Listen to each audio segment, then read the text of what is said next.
žmonės, žmogučiai, negali taip tiesiogiai paimti ir lyginti kainų Lietuvoje ir Amerikoje. Pas mus toks balions kainuoja 70 eurų, Amerikoje iš oficialaus puslapio jį galite nusipirkti už $50, bet net Amerikoje nei visas valstijas jį galite atsisiųsti, tai ką jau kalbėti apie atsisiuntimą į Lietuvą.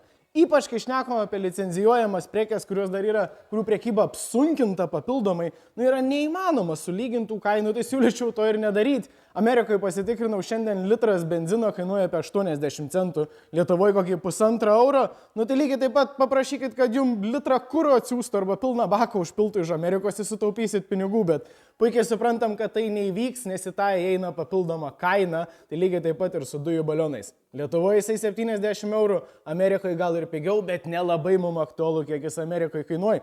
Dujų balionai Vilniui, Kalvarijų 21, Šiauliuose prekybos centre Bruklinas.